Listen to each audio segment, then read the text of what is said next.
This is the Level Up Engineering Podcast, where we talk with some of the most successful engineering leaders who reveal actionable management insights that help you take your developer team to the next level. This episode is brought to you by Coding Sans, a software development agency building web applications from design to delivery with React, Node.js, and Angular.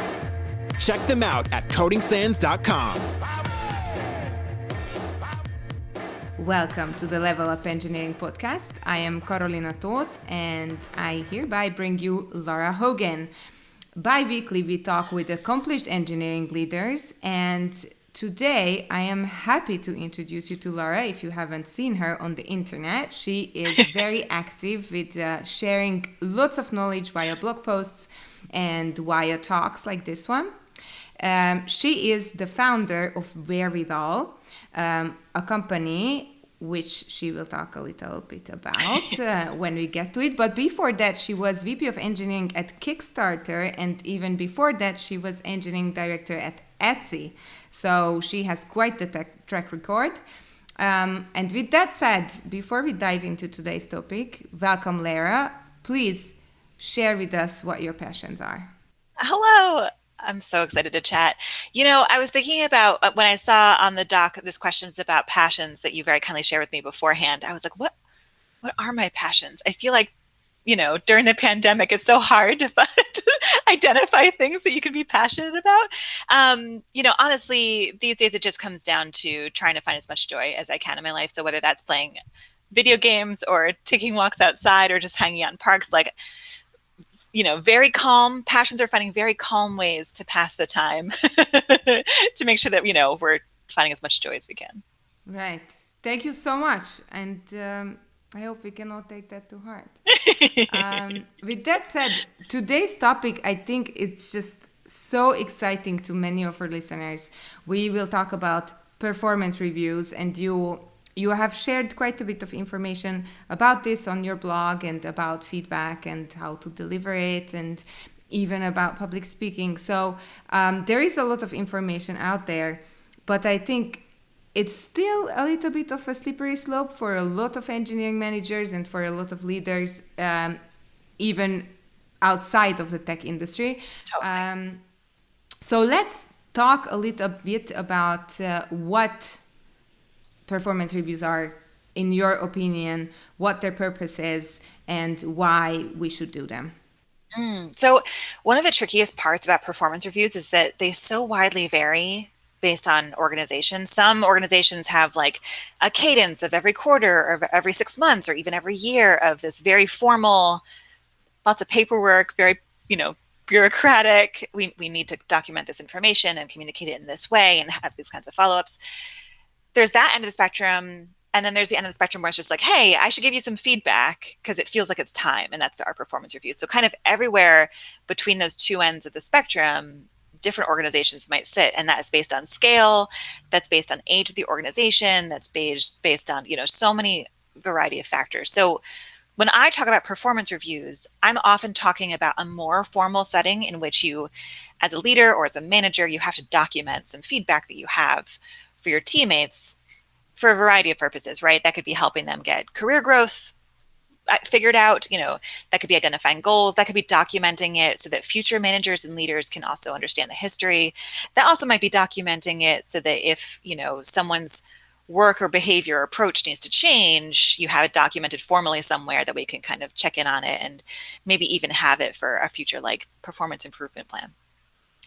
I find that the reason why we have these is because we humans are not actually that good at giving feedback on a cadence naturally. And that's for a variety of reasons. You know, it's scary to give feedback. It's scary to also receive feedback. So lots of people are hesitant to participate in like a feedback cycle because of basically our fight or flight response that may kick in for either perspective, which I can talk about all day. But really, I find it boils down to we need to have some cadence, some routine to make sure that we're giving people the feedback that they need to understand how they can be growing and learning or support them on their existing career growth or learning plan. Yeah, I love the retrospective prime directive when it says, you know, like let's all just assume that we are all on the same team here and everybody is trying to do their best. And if they don't get feedback, then why would they change their behavior? They're already trying to do their best. Absolutely. So, absolutely. Yeah, I'm a total advocate of just giving really constructive feedback to everyone. Yeah. So now that we have that cleared up, let's talk a little bit about the elements of the performance review process. How can you just summarize what should be in a performance review? Totally. Anything that's included should be specific, meaning we should ground this in, specific behaviors that we're seeing or a specific environment or a specific outcome that we're looking for. It should be behavioral, meaning we shouldn't talk about like, you're so smart in a performance review. That's not behavioral. We should talk about, the kinds of things that we would like to see and observe in terms of the behaviors of this person. And it should be actionable. The worst kind of feedback is the feedback where you can take no action based on it. As we're writing down feedback that we need to give or delivering this feedback, we need to make sure that we're framing it in a way where this person can take action on it. Ideally, you have a mix of like positive and negative, right? Positive and negative being very broad terms. You might say constructive instead of negative or, whatever. But people want to know what they should keep on doing, that they're already doing really well at, and also what they should start doing, and why. A lot of the feedback that people receive is absent of the why. And I think that that's a huge mistake. Why are we giving this feedback? Again, that's specific, actionable.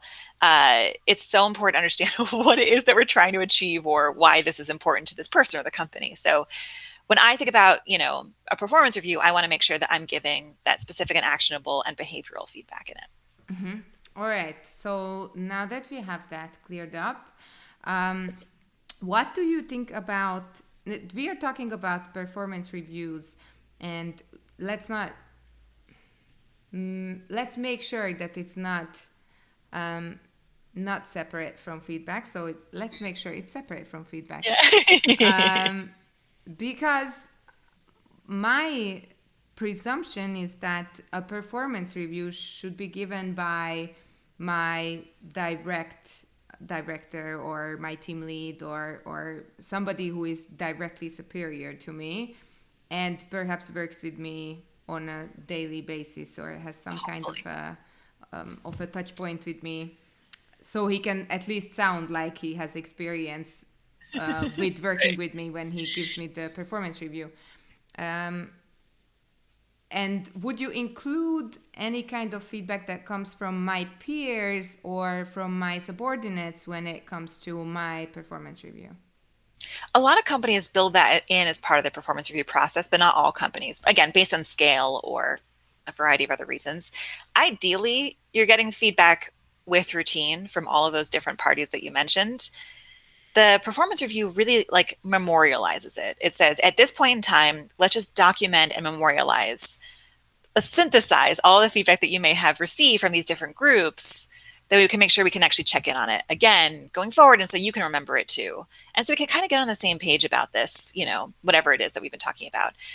One of the reasons why that's really helpful to memorialize it is we are really, really bad at making sure we're on the same page when we're giving and receiving feedback. So someone may have thought that they gave you great feedback, like specific, actionable feedback, and it just felt like a passing comment to you, like never stuck, So a performance review is an opportunity to kind of ground it. And then there's that old adage of there should be no surprises in performance reviews. And that, again, comes back to the idea that you should be receiving feedback from all of these different parties at so many points before the performance review happens, that the performance reviews should just be memorializing all of these things leading up to it. That in actuality rarely happens for a variety of reasons, but that's the ideal, right? All right. So with that said, how often should a performance review happen in a company? Yeah, I think, again, it's going to so depend on what those performance reviews are being used for. At many companies, those performance reviews are literally just checking a box in Workday or whatever HR system you have. That's not that useful. You don't need to do that often. That's just kind of ticking the box. I find that because feedback should be more of a routine, it kind of doesn't matter how often you memorialize that feedback, so long as it's documented in some way along the way. So again, I've seen companies do it yearly. I've seen companies do it, every 6 months. I've seen some companies do it quarterly. That's a lot of overhead to do it quarterly, frankly, for the people who are tasked with delivering the performance review. So I would probably say every 6 months usually tends to be not too long, but also not too short and not too much overhead. But again, the act of giving a performance review is just the memorialization process. I think where we should really be putting our work and our emphasis is on routine feedback kind of throughout the year and a cycle. Right. And lots of great things there. Let me unpack it a little bit so that we can maybe dive a little deeper. You said memorialize it for let's say for the individual contributor for the sake of simplicity. Sure. Also, my preconception about giving feedback is that it should be in person. What is your stance on performance reviews? How should they be delivered, and what is the best method in your opinion for their memorialization? Yeah. If that's a word. Absolutely. So I think they should, there's like two different main ways, right? Face-to-face and documented in an asynchronous medium that anybody, who's related to the feedback can kind of check in on later. So that's the manager, or that's the direct report. Of these two mediums, you don't have to do one before the other. And everybody prefers to receive feedback differently. So I'm the kind of person that needs to read it first so I can digest it before I can then have a conversation about it. Sorry, someone's walking by outside. So it's really important for you as a manager to know how your direct reports prefer to receive feedback, that we can deliver it in a way that they're going to be able to digest. Because one of the outcomes we want to stave off is people don't hear it, it doesn't land. I'm sure we've all had feedback conversations in which it was such a surprise, or you were so bracing yourself for the feedback and nervous about it and stressed out about it that you could barely hear what was happening and you forgot it all later. So some people prefer to receive the face-to-face first. Others prefer to receive it first via an asynchronous communication medium. Either way, get to know your direct reports and then do it that way first, and then follow it up with the other way later. So like, let's say you have, you email it first. Don't just let that be the only checkpoint. Then have a conversation about it, the schedule that people can prepare for with questions. Maybe you deliver it first and then email it to them afterwards, or however you want to share that document. Again, that's so that people's brains, their amygdala, their fight or flight response, can be chilled out as much as possible, so that their prefrontal cortex is online, the rational, logical part of the brain, the way they can actually digest and have questions and process the feedback, and not just have a fight or flight response to it. Right. So if we talk about set and setting in this context, then would you say the best way to deliver feedback is in a calm, kind of non-stressful situation where we give it time and prepare for our direct reports special way of wanting to receive feedback? Yeah, I would say, because everybody's different, the manager's going to be different too. And so that's a factor. We want to make sure that the factor has what they need to be able to deliver the feedback successfully. It's also really stressful to give feedback, which is a big reason why people don't do it, that routine in between performance reviews. The same thing happens. Feedback givers' amygdalas, that fight or flight response, still also kicks in when they think about giving someone feedback, no matter the situation. Hearing something, we need to give our partner at home some feedback is sometimes just as stressful for our amygdala as, at work. And so basically what we're trying to do is figure out what's the way that's going to make this land most effectively for our feedback giver, and make sure it's that the person, who's giving the feedback can also deliver it in a successful way too. Awesome. For all parties amygdalas, what's the ideal situation for all parties? It's not always possible, right? But we want to try as much as we can to make that possible. For sure. With that said, could you share with us some tips as to how we should prepare if we are the feedback giver and if we are the feedback receiver? Yeah, totally. So if you're the feedback giver, you might have had to synthesize other people's feedback as part of your formal performance review, right? So you've heard from their teammates, or maybe their direct reports, or their cross-functional peers.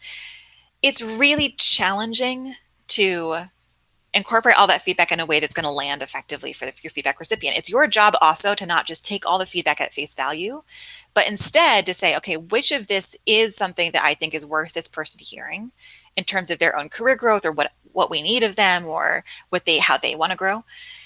It's also really important to make sure that you're able to own the feedback as much as possible, because you are, at the end of the day, the person who's responsible for this person's success. You can't just say, hey, 3 people said blah.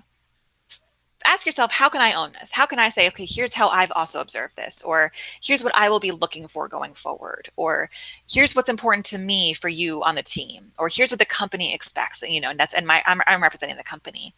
Find a way personally to be able to own whatever feedback it is that you're giving, even if you haven't personally witnessed it, because that's also going to help make sure it lands, and that's going to hopefully help make sure it's fair. We want to avoid is unfair feedback. And that's a huge pile of mess, right? Like, fairness is one of our core needs at work. When we perceive that something is unfair, we will literally take to the streets, right? Our amygdala will wake up. So we want to make sure that however we're delivering the feedback and what's contained in the feedback is as fair as possible for this person. And I am also hearing that it's like super important to be authentic, so that like if you are the manager and you don't really know what's going on, for you to like go after what you have heard before you sit in the performance review with the whatever colleague. Absolutely. Absolutely. Yeah. If you haven't triple checked that this is real, that's not fair. Also, the person receiving it is going to have a really hard time knowing what to do differently. They won't be able to ask you questions about how this is manifesting or what they could try. So if you're delivering feedback, you need to make sure that you can own it. Absolutely. All right. All right. Thank you so much. And with that said, what should I do if I am about to receive my formal performance review? How should I prepare myself to be the calmest person? Yeah. So it's hard. I mean, again, many of us can't control our fight or flight response. If you want to Google emotional regulation, you'll find tons of studies about how people do that, right? But like, for the vast majority of people out there, it's really, really hard to make sure that we're not going to Hulk out when we get feedback.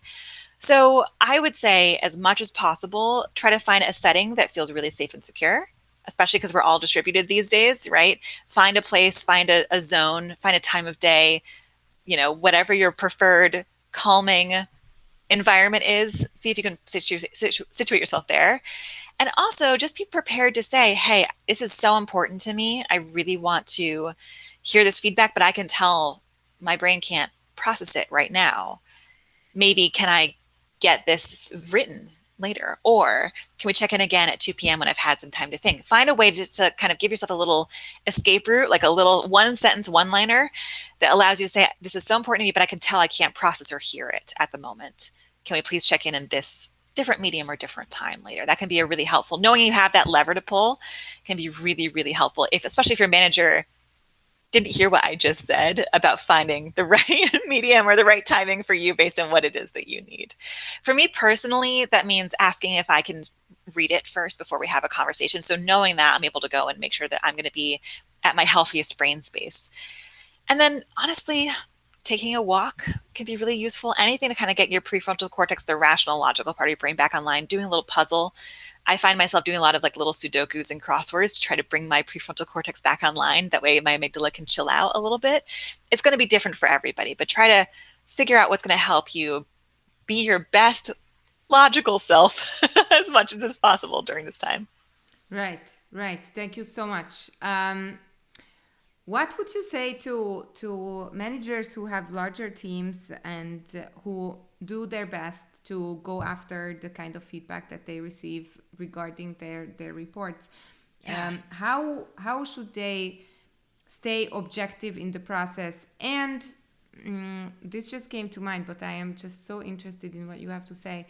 What if you are in a really good friendly space with a coworker and you have to deliver some kind of hard objective feedback to them? How do you make sure that, or do you need to make sure that your friendly atmosphere is not going to be bent?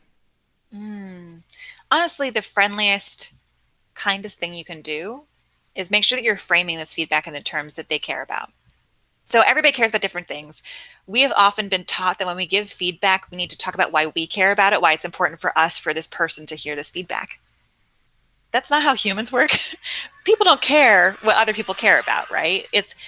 We need to, as managers, as leaders, it's important for us to understand what's motivating to this person, what are their goals, what's their career trajectory, and then frame the feedback in those terms. Again, not why we think it's important, unless it's a really toxic situation or there's something that's really important that needs to be addressed in those ways.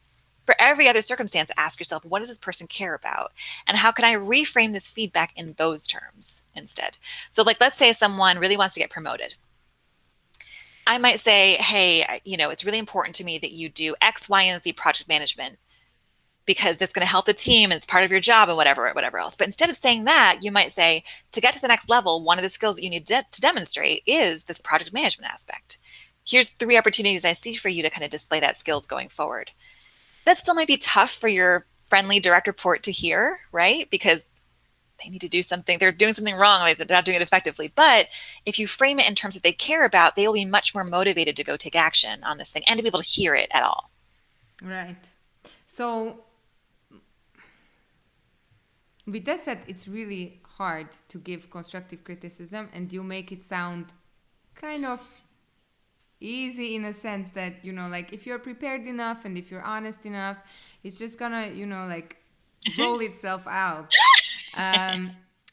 But I have this feeling, like, it's kind of stressful when you are on good terms with someone and you have to deliver, like, a performance review that's maybe not the all-star excellent that the other person is expecting for themselves. Could you share us some concrete tips as to, like, what kind of sentences or, like, setting kind of atmosphere making sentences we could use to deliver constructive criticism? Absolutely. So start with what they care about. Start by saying, hey, I know how deeply you care about making this team successful, or I know how deeply you care about that getting to that next level, or I know how deeply you care about making sure you've got work-life balance. It could be anything, but make sure it's what they actually care about. Start with that thing. Then say, here's the thing I observed. Here's the facts of what I'm observing. Maybe that's how quickly they respond to emails, or how many tickets they've picked up in the queue, or however. Keep it fact-based. Again, not your judgments, not your assumptions. So first, what they care about, then the fact-based observation, and then tie those 2 things together. When you do X, that doesn't help you get the thing that you care about. And then finally, cap it off with a question. We've often been taught as feedback givers that we're supposed to make a request at the end, like, therefore, could you please pick up more tickets? Or therefore, can you please, respond within 3 days, or whatever the thing is. That's a terrible way to give feedback. That shuts down the conversation. That doesn't make it two-way. And if we want this person to be able to actually act on this thing, they need to be a part of the problem solving with you. And if you shut it down with a request, their amygdala might wake up a little bit, like, oh, I'm just being told what to do, or I'm being micromanaged. Like, that's not going to help. So instead, ask an open question, an open coaching question. I link to so many different open coaching questions in the blog and resources, so I'm happy to share them with everybody. But there's so many that you can choose from. And I'm not talking about leading open questions. Not so what if you tried blah? That's a request. That's not what we're talking about. We're talking about, what's feeling sticky about this? What's most important about this to you? What does success look like? Or my number one favorite open question to cap off feedback, what are you optimizing for? Hey, when you write these emails, what are you optimizing for? Hey, when you pick up tickets, what are you optimizing for? That kind of open-ended question allows us to be a 2-way dialogue, not a one-way, I'm going to give you some bad news.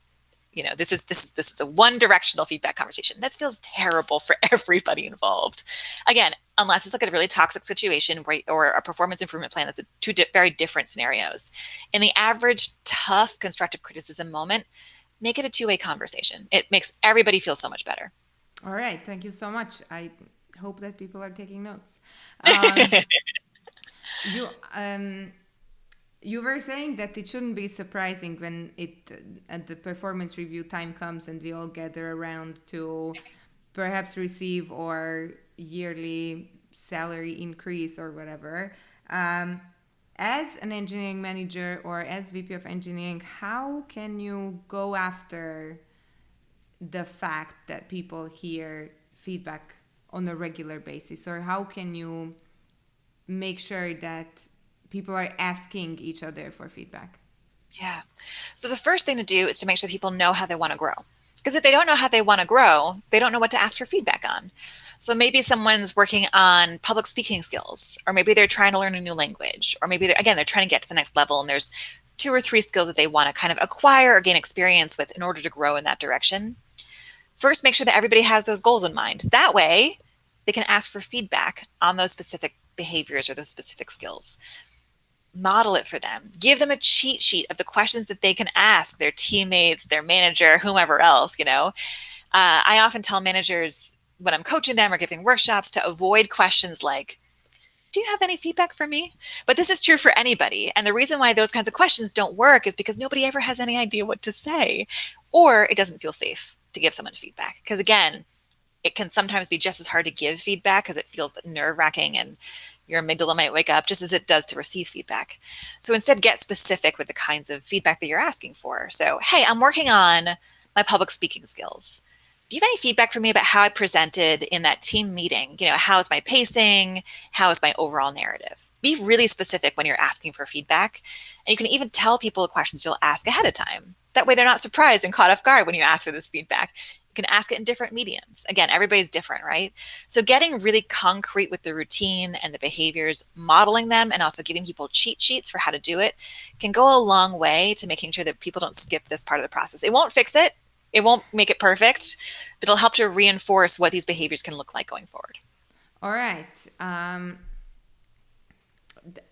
It sounds like, oh my gosh, I can't believe I'm about to say this, but it sounds like, like providing performance reviews and preparing with feedback is a lot of work. And what I'm hearing is that the manager has to kind of put in the work of creating options for the person who is receiving the feedback. It's not like, here is the feedback that I have for you. Now you shall go away and do whatever the hell you want to do with it.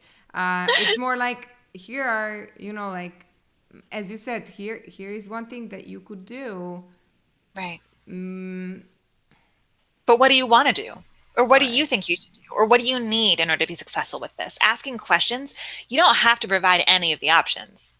It's helpful if you have some in mind for later, in case they have none, to help start the brainstorming. But it should just be you as a manager saying, here's what you do now. Instead, it should be, hey, what do you need to be successful? Or what does success look like? Or what other leaders around the company model this behavior that we could kind of shadow and learn from? What do you want to experiment with? Again, any of these questions are fair game for you.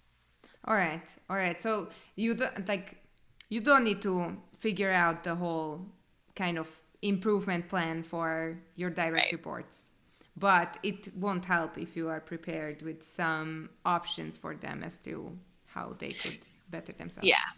If they're stuck, certainly. Now, the pitfall there is being micromanaging or not helping them connect their own dots and forming their own brain wrinkles. So when we're in mentoring mode, and mentoring mode is sharing advice and sharing our perspective, suggesting some things that someone could try. When we're in that mode, no one's learning.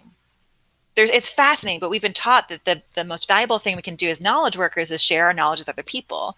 And that's actually not how people grow. People grow by connecting their own dots, experimenting, failing, right? Brainstorming, all of those things. And that's via coaching skills and sponsoring skills. So when we are in managers in coaching mode, we're asking those open questions. We're helping the person we're talking to develop those own wrinkles. We want them to sit back and be like, what am I optimizing for when I'm writing those emails? That's the learning moment. That's the skill that we're trying to build with them. So when we are giving them options, we're actually short-circuiting the learning process. We're not helping them grow. So as managers, we gotta hold on to that instinct, self-manage, and say, okay, instead of giving someone 2 or 3 options they could try, first ask 3 to 5 coaching questions. And then once this person's kind of figured out how they might want to experiment or what they want to try or how they want to grow, become a sponsor. And so a sponsor is finding opportunities for visible, valuable work from this person. So that's giving them an opportunity to kind of stretch and practice these skills, not just learn from you, but to actually experiment with your backing and with your support to grow these skills and see how it works. And that's where people grow. Like research, studies, oh my goodness, there's a plethora of information out there that demonstrates that sponsorship is the one that actually helps people grow and is correlated to career trajectory. Right. All right. Thank you. Thank you for sharing that. I'm really thinking there is, like, we kind of touched on some pitfalls and where we can make mistakes, but if you have any kind of examples off the top of your head as to what are some of the maybe typical mistakes or some of the mistakes you have encountered when delivering performance reviews? Oh, totally. One of the ones I see come up a ton, and I have personally done this too, is assuming we know why someone's behaving a certain way. Like we know based on what they've shared before, or just, connecting the dots between other people we've seen behave similarly, or why we might act this way in a situation. We'll project or just plain old assume why someone's behaving a certain way. That's a pitfall because we don't know. We humans contain multitudes, right? And if we assume, that means we're going to suggest something that probably actually won't help them out. So instead, getting curious, asking those open questions can help us avoid that pitfall by making sure we understand why someone's, how someone's motivated or why someone's behaving in a certain way to help them then unlock what they might want to start doing differently. So avoid assuming why in any circumstance when you're giving feedback. Your job is to ask lots of questions, not project or assume. It's hard though, because again, like when I see someone, my old example is always like moving desks. I don't know if you've ever had to be a part of a tough desk move where your new desk assignments are mandated, but everybody has so many emotions about it. And time again, having been responsible for desk moves, I've just projected a lot of my own, like, oh, they're mad because they can't sit next to this person, or they're mad because they didn't get a choice, or they're mad because they've always sat there and, we're forced them to move. There's so many different reasons why someone as simple as moving their desk, why someone might be mad about it. Yeah. So it's important for us to not assume and ask lots of questions. Yeah, lots of safety in a desk and totally going to the same place every day, and absolutely.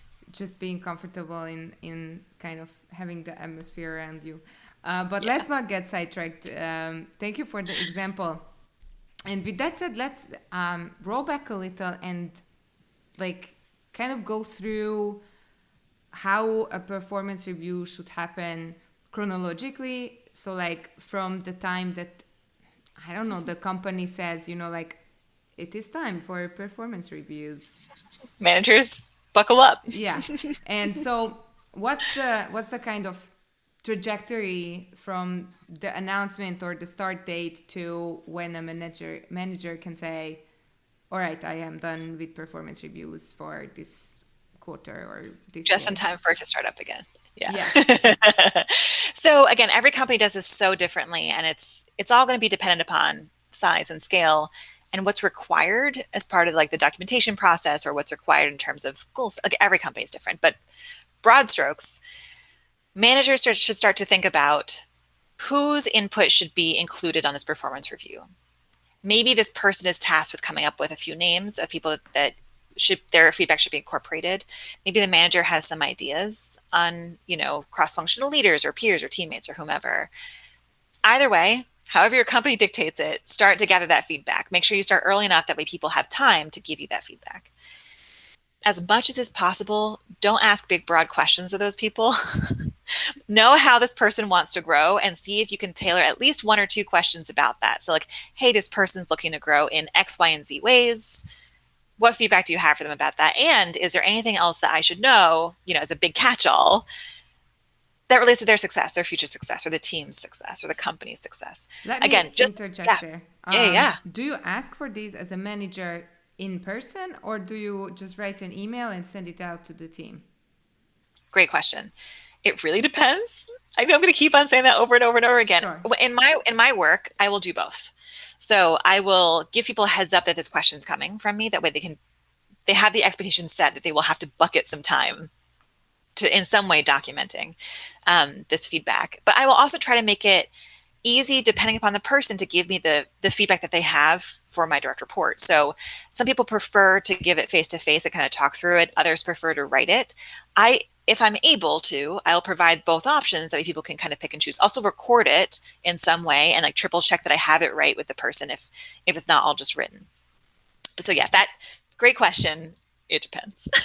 All right. So I am a manager. I'm gathering all this feedback about this direct report, and with their goals and motivations in mind, so that when they hear what I have to say, they are going to be invested in improving. Yeah. And so the people giving the feedback have something specific to latch onto. Like, I don't know if you ever received those questions that are like, what could this person be doing better? What is this person doing great at? Like super broad. It's often really hard to come up with anything because they're so broad. So as specific as you can get while still having at least one catch-all question, that's going to be so much easier for their brains. All right. What's the next step that we need to do as a manager? Synthesize. Oh my goodness, it's hard. You got to take all of these different perspectives and these different mediums and this whatever, and then come up with a coherent thing to share. And also eliminate feedback to deliver that either isn't relevant or is biased, which is hard because you also, as a human, are biased. So an example might be gendered feedback, right? Feedback about how this person should speak up more or look like a different way as a leader when you know that this person doesn't fit the archetype of what a traditional leader looks like. It's going to be important for you as a manager to try to hone the feedback into something that actually is specific, actionable, and behavioral for this person that's fair. It's hard. It's really tricky. Bucket a lot of time for this because it takes a lot, it takes a lot of time to make sure you're incorporating this. If you have feedback from someone that's really completely different than everybody else's feedback, make extra time to follow up with the feedback giver and ask them some more questions about it. Because if this one person's having a really different experience than everybody else, it's worth digging into to see what's there. What's going on, what's unique about this relationship or this dynamic or the goals. Try to wrap your head around it. Again, so with the goal of when you give this feedback, you can own it. It's not just, hey, this one person said, and therefore I'm passing it on to you. It's, hey, I've been thinking a lot about your trajectory here, or this project, or your goals, or however it is, and framing it in those terms. All right.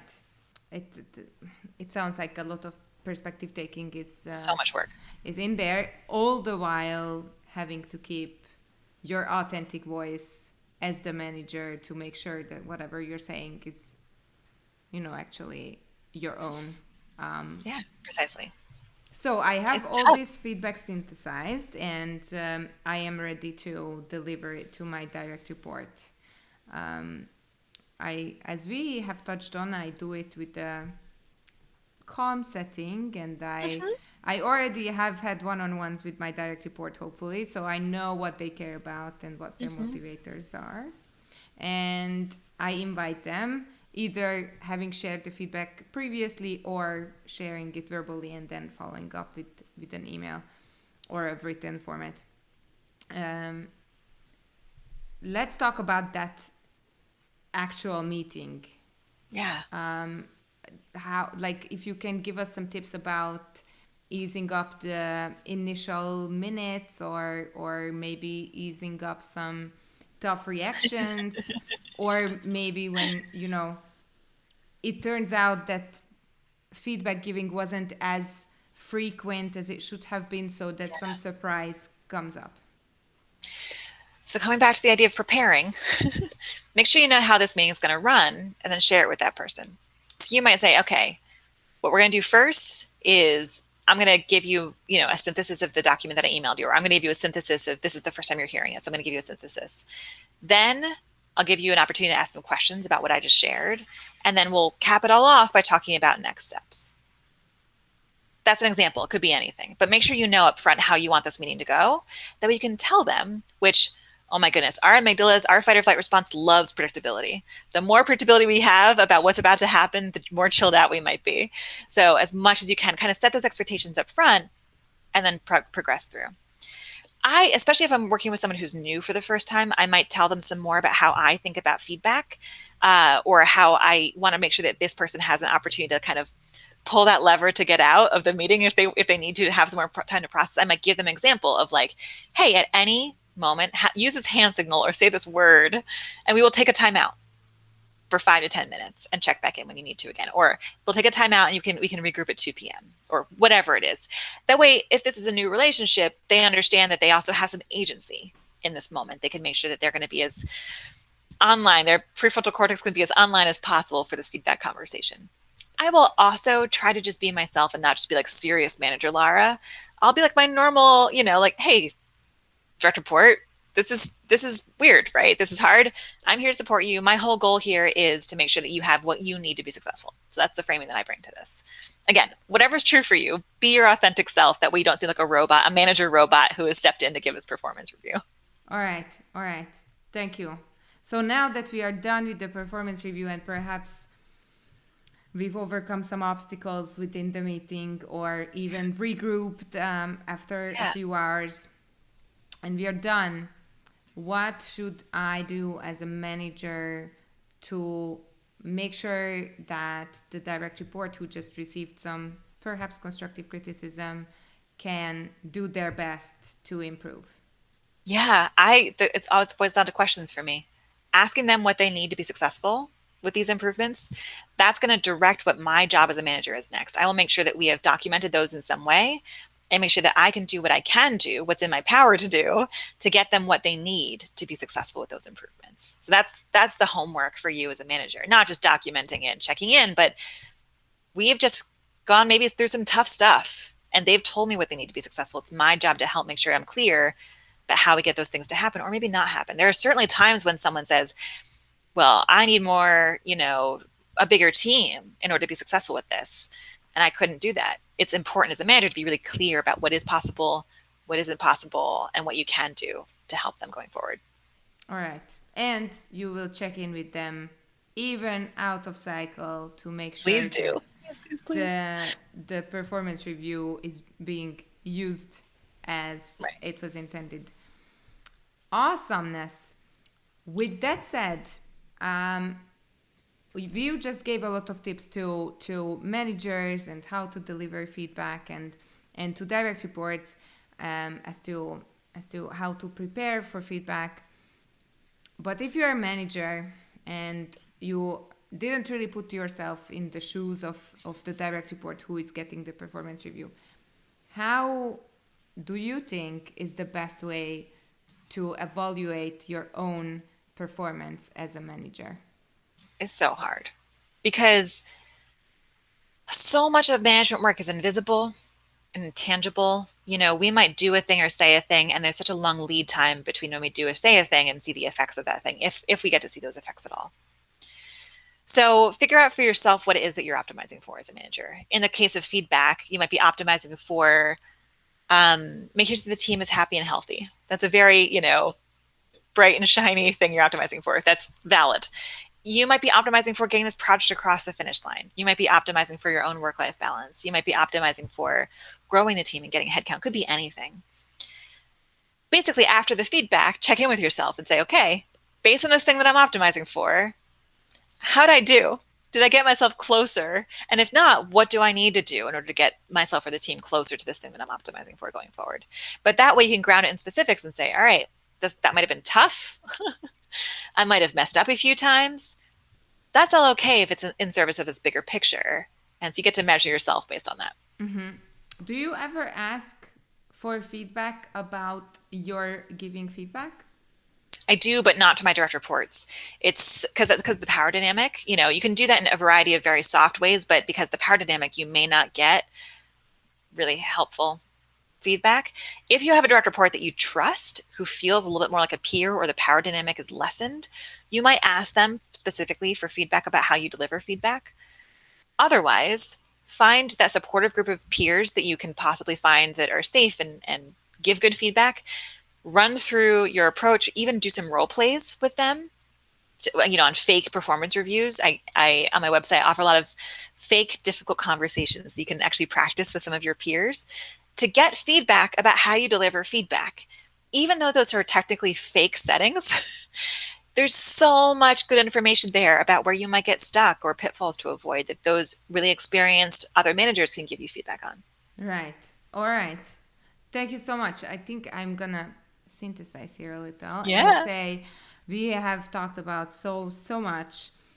And let's say first we talked about feedback, and throughout this conversation we were really giving the kind of pillars of really good feedback, where it's safe and it's constructive and it's really specific and actionable and behavior based.